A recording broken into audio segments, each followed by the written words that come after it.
Bonjour, bonjour. Je vais juste vous enregistrer une petite vidéo. Je suis dans la chambre de ma fille, près de son ordinateur, au sujet du très beau livre Le Testament des Trois Maries, que j'ai lu en 2011, mais que j'ai relu en fin de semaine. C'est un livre extraordinaire.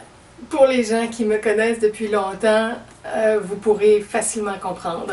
Le Testament des Trois Maries se déroule l'espace de 3 nuits sur une plage et plusieurs années après la crucifixion de Jésus, Jacobée, Salomé et Marie-Madeleine, Myriam de Magdala, ou qu'on a appelé Marie Jacobée, Marie Salomé, Marie-Madeleine au fil du temps, ces trois femmes-là se retrouvent et se racontent des choses qu'elles ont vécues qu'elles n'avaient pas eu le temps de se dire à l'époque de tous les événements publics qui ont été vécus. Et Daniel Muroy-Givaudan a retrouvé tout ça dans les annales akashiques, naturellement, et a retranscrit les conversations de ces trois femmes dans toute leur humanité et leur divinité, dans toute la transparence de ce qu'elles racontent de leur vie.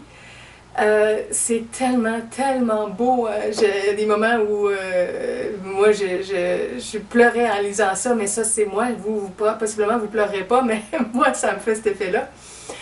En tout cas, alors c'est ça, je voulais vraiment vous suggérer, si vous ne l'avez pas lu encore, même si ça fait quelques années qu'il est sorti, Le Testament des Trois Maries, et c'est en lien un petit peu aussi avec l'autre livre que je vous ai suggéré récemment il y a quelques jours, Le Portail des Elfes. Vous allez retrouver Le Portail des Elfes sur le site de Marie-Joanne Croteau-Muroy, la compagne de Daniel Muroy.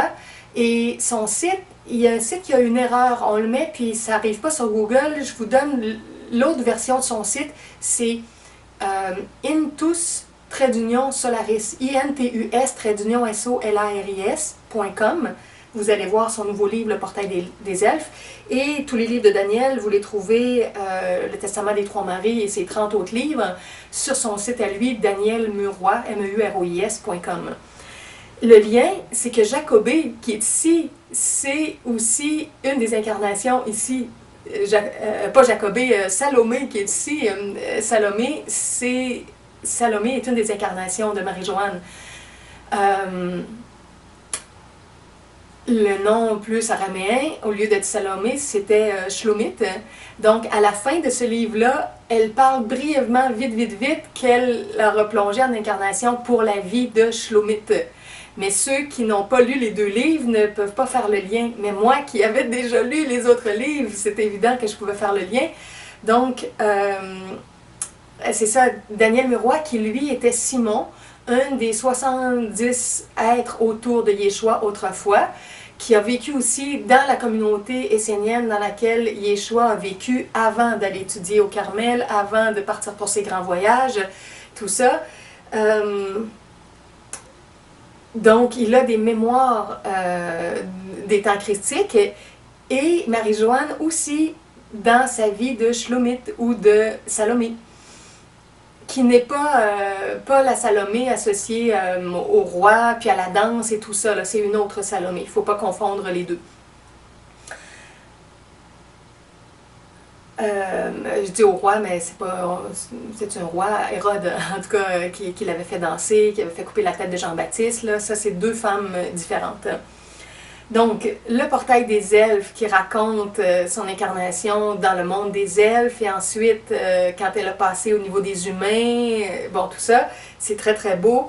Et d'ailleurs, je lui ai envoyé un petit courriel pour la remercier de son livre et la féliciter, puis elle m'a renvoyé un petit courriel aussi pour me dire que son livre était en cours de traduction en 3-4 autres langues. Là. Je me souviens plus exactement est-ce qu'elle m'a dit allemand, italien, russe, anglais. Je ne suis pas certaine les langues qu'elle m'a dit, mais en tout cas, il est en cours de traduction en d'autres langues, donc c'est formidable. Puis je lui disais, j'espère que tu vas écrire d'autres livres parce que tu écris vraiment bien. Et puis, elle a dit qu'elle était en train d'écrire un nouveau livre qui va parler de ses expériences, entre autres, avec tout son travail de passeur d'âme, comment elle peut accompagner des âmes qui sont dans leur départ du plan physique pour s'en aller, s'en retourner dans l'au-delà. Donc, depuis plusieurs années, elle fait un travail à ce niveau-là, au niveau spirituel, et son prochain livre va parler de ça. Donc, ça devrait être très, très intéressant aussi. Mais c'est ça. Pour aujourd'hui, je vous suggère le Testament des Trois Maries. Et j'ai oublié de l'apporter, le tout dernier livre de Daniel Meroy aussi est très, très, très touchant naturellement. Son tout dernier livre, c'est... attendez un petit peu, je vais aller le chercher. Attendez-moi quelques secondes.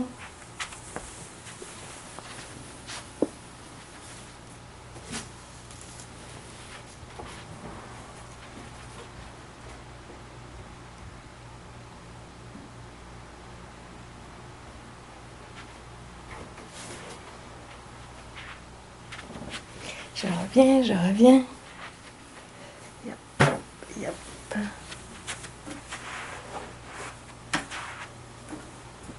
Ok, alors, le tout dernier livre de Daniel, le livre secret de Yeshua. En sous-titre, La vie cachée de Jésus selon la mémoire du temps. Et ça raconte entre autres ses voyages, ses nombreux voyages vers l'Est jusqu'en Asie, avant qu'il revienne pour ses enseignements publics.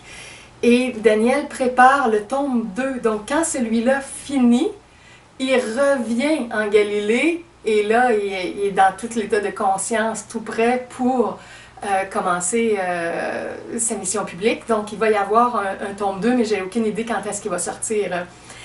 Et parce qu'il disait qu'il avait retrouvé tellement d'informations que juste un tome, il ne pouvait pas faire juste un tome. Déjà, ça a beaucoup de pages.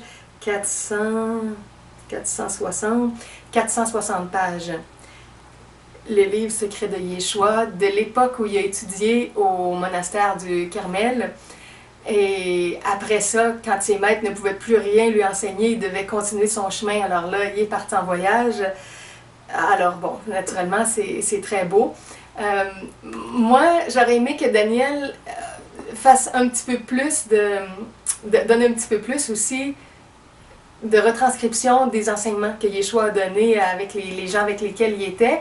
Ce livre-là, c'est plus des faits. C'est plus où il était, qui a rencontré, qu'est-ce qu'il a fait. Il y a peu d'enseignements directs dans ce livre-là. En comparaison, d'autres livres de Daniel que j'aime beaucoup, bon, le Testament des Trois Maries, Vision essénienne,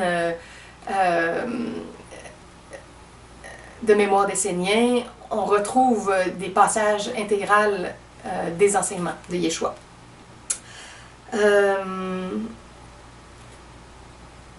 On parle aussi dans ce livre-là que les sages auprès de Yeshua savaient qu'il était la réincarnation du grand sage du passé, Zarathustra, entre autres. Donc ça, c'est très, très intéressant aussi. En tout cas, je vous laisse découvrir tout ça. Le livre secret de Yeshua, le Testament des Trois Maries et le portail des elfes pour tous les gens qui sont des amoureux aussi des élémentaux de la nature. Tous ceux qui travaillent pour qu'on ait, tous les êtres qui travaillent pour qu'on ait une très, très belle nature. Et qui sont parfois tristes ou en colère ou déçus de voir comment on se comporte en tant qu'être humain. Donc, c'est un très beau livre. Alors voilà, c'était juste une petite vidéo que je voulais vous faire aujourd'hui. Nous sommes lundi, le 7 décembre 2015. Bonne fin de journée!